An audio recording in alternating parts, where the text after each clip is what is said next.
আজ আমরা যাকে সঙ্গে পেয়েছি তিনি বাংলাদেশের সাবেক প্রধানমন্ত্রী শেখ হাসিনা।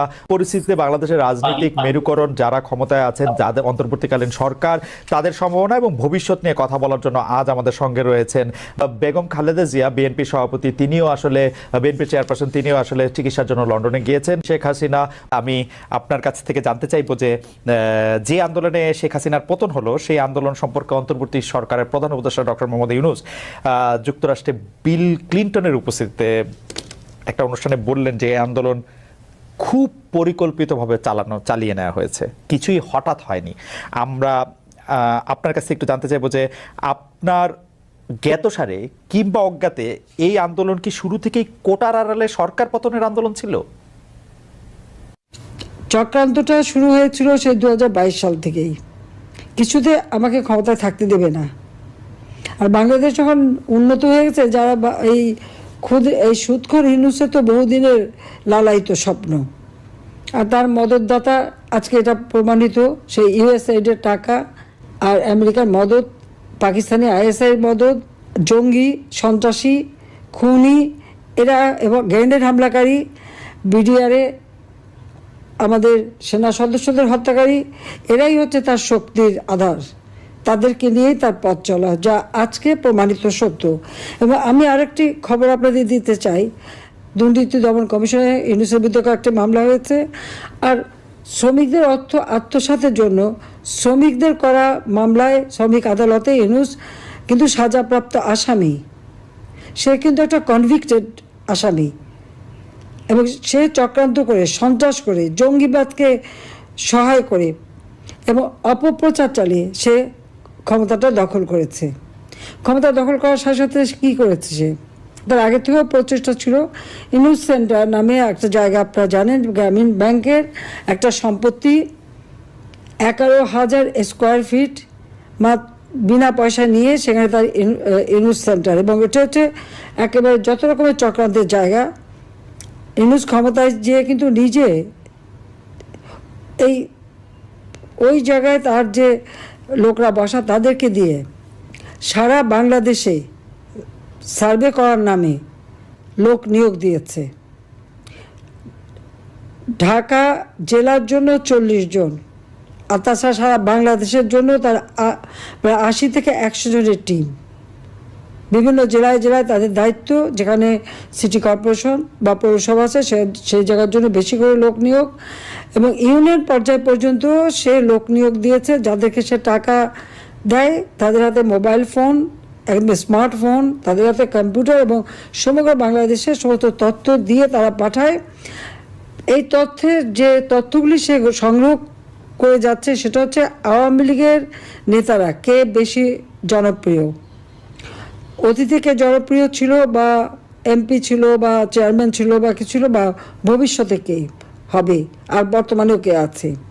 এই সমস্ত তথ্যগুলি সংগ্রহ করা, বিত্তশালী সম্প্রদায় কাকে সমর্থন দেয়, আওয়ামী লীগকে দেয় না কাকে দেয়, তাদের তথ্য সংগ্রহ করা। এবং আওয়ামী লীগ, বিএনপি, জাতীয় পার্টি, জামাত কার কোথায় কি অবস্থা, ভোটের কি অবস্থা, এই সমস্ত তথ্য সংগ্রহ করার জন্য তার কিন্তু এজেন্ট নিয়োগ করা আছে। এছাড়া সে যে বিশাল গুন্ডা বাহিনী পালে, 1000 মোটরসাইকেল তাদেরকে দেওয়া হয়েছে, এবং তাদের হাতে স্মার্টফোন, এবং কয়েকটা মাদ্রাসা, কিছু ইউনিভার্সিটি, 35টা কলেজ ইউনিভার্সিটির কিছু ছেলে মেয়েকে সে টাকা দিয়ে পেলে পুষে রাখে, এবং তাদেরকে দিয়ে যত অঘটনগুলি ঘটায়। এবং এটা যে তার একটা সেই মানে সূক্ষ্ম পরিকল্পনার ফসল, সেটা সে নিজেই বলে ফেলেছে বিল ক্লিন্টনের অনুষ্ঠানে।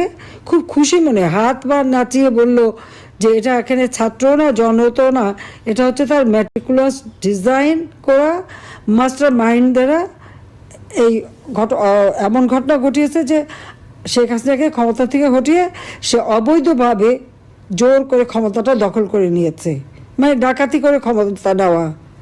এবং ক্ষমতা নেওয়ার পরই আওয়ামী লীগের উপরে যত রকমের অত্যাচার, আর এই অত্যাচারে আরও উৎসাহিত হয়ে বিএনপি আর জামাত তো আছেই। কারণ জামাতের কথা হচ্ছে, আমরা যুদ্ধাপরাধীদের বিচার করেছি, যেখানে জিয়াউর রহমান যুদ্ধাপরাধীদের মন্ত্রী করেছিল, আর যারা সাজাপ্রাপ্ত আসামি তাদেরও ছেড়ে দিয়েছিল।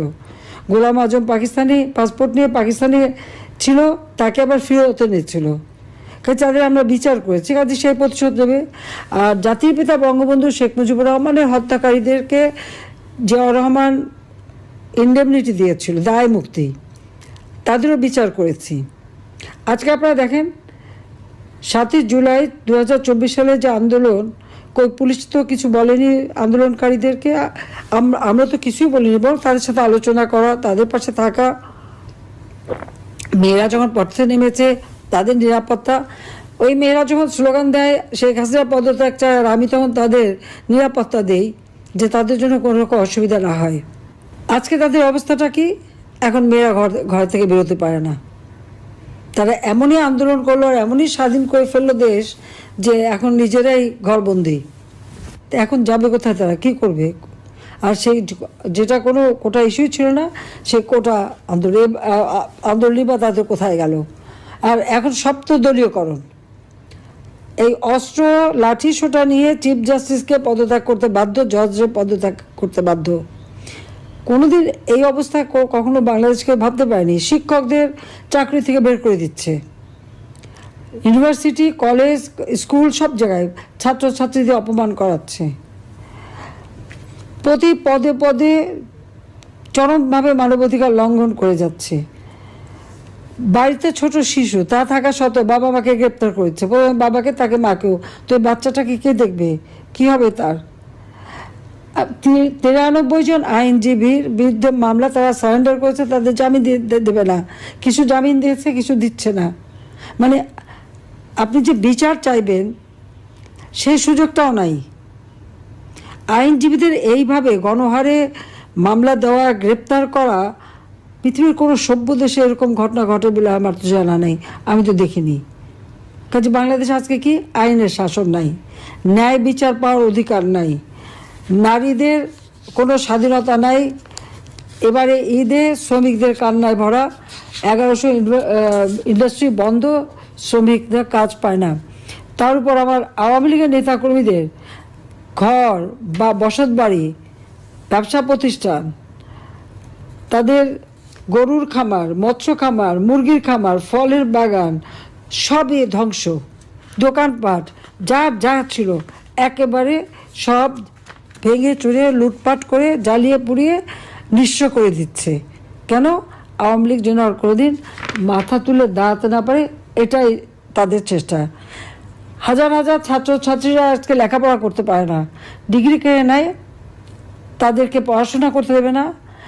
একটা মেয়ে পরীক্ষা দিতে গেল, তাকে কিভাবে লাঞ্ছিত করলো, তাকে যারা মারলো, চুল ধরে টেনে মাটিতে ফেললো, পুলিশ দাঁড়িয়ে থাকলো, সেনাবাহিনীর সদস্য দাঁড়িয়ে থাকলো, অপরাধীদের কিছুই বলল না। আর যে মার খেলো সেই মেয়েটাকে ধরে নিয়ে জেলে পড়লো। এই পুলিশ, সেনাবাহিনী হোক, প্রশাসন হোক, জনগণের ট্যাক্সের টাকা তারা বেতন পায়। আর তাদের সকলেরই আমি কিন্তু জীবনমান উন্নত করে দিয়েছি, বেতন ভাতা বাড়িয়ে দিয়েছি। কিন্তু এখন কি দেখলাম? তাদের কাছ থেকে জনগণ ন্যায় বিচার পেতে পারে না। এটা কোন ধরনের অবস্থা?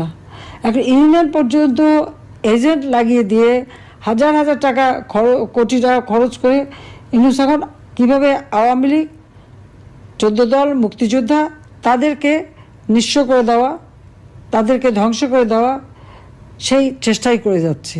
আর তার দোসর জঙ্গি, সন্ত্রাসী, খুনি, দুর্নীতিবাজ, অবৈধ অস্ত্রধারী এবং জেলখানা থেকে তাদের সবাইকে মুক্তি দিয়েছে। গ্রেনেড হামলাকারী থেকে শুরু করে কেউ বাদ নেই, মুক্তি দিয়ে জেল ভরে ফেলেছে আমার আওয়ামী লীগের নেতা কর্মী দিয়ে।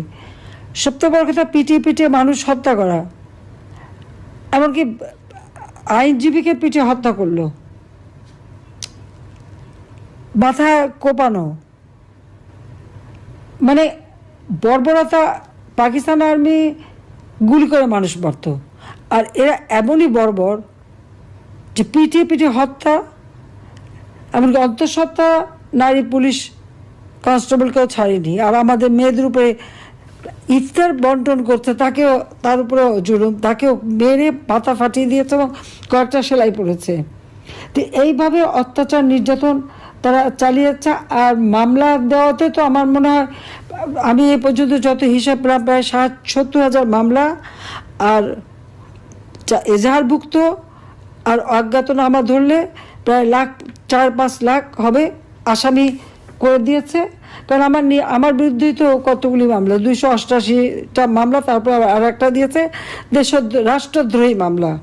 আমি ইউনুসকে জিজ্ঞেস করি, রাষ্ট্রটা কার? আমার বাবা তার জীবনটা উৎসর্গ করেছে, আওয়ামী লীগের নেতাকর্মী তাদের জীবন উৎসর্গ করে এই দেশ স্বাধীন করেছে। আমি জনগণের নির্বাচিত প্রতিনিধি, জনগণ আমাকে ভোট দিয়েছে, পার্লামেন্ট পার্টিতে আমি ভোট পেয়েছি, সমর্থন পেয়ে সরকার গঠন করেছি। সংবিধান মোতাবেক আমার প্রধানমন্ত্রিত্ব হচ্ছে বৈধ সাংবিধানিক। আর ইউনূস এই জঙ্গি সন্ত্রাসী তাদেরকে নিয়ে সূক্ষ্ম পরিকল্পনা করে সন্ত্রাস করে সে ক্ষমতা দখল করেছে। তার কোনো জনগণের ম্যান্ডেট নাই, সাংবিধানিক ভিত্তি নাই, আইনগত ভিত্তি নাই। আর সে দেয় আমার বিরুদ্ধে রাষ্ট্রদ্রোহী মামলা, যে রাষ্ট্রদ্রোহী কাজ করেছে সংবিধানের 7 খ অনুযায়ী, সেই হচ্ছে সবচেয়ে বড় অপরাধী, যে এইভাবে ক্ষমতা দখল করলে তার শাস্তি হবে এবং ইনশাল্লাহ শাস্তি দেবো, এতে কোনো সন্দেহ নেই। আজকে সমস্ত অর্থনীতিকে ধ্বংস করে দিয়েছে, প্রবৃদ্ধি কমে গেছে, মাথাপিছু আয় কমে গেছে, মানুষের কোনো দিনমজুররাও আজকে কাজ পায় না। আর ধর্ষণ, শিশু নারী ধর্ষণ, বাংলাদেশ যেন এখন ধর্ষণের স্বর্গরাজ্য, কিন্তু কেউ সংবাদ পরিবেশন করতে পারবে না, কোনো সংবাদ দিতে পারবে না, কোনো নিউজ দিতে পারবে না।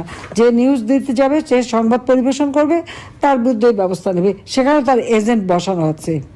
এই যে কত এজেন্ট পালে, এটাই হলো সবথেকে বড় কথা, যে এইভাবেই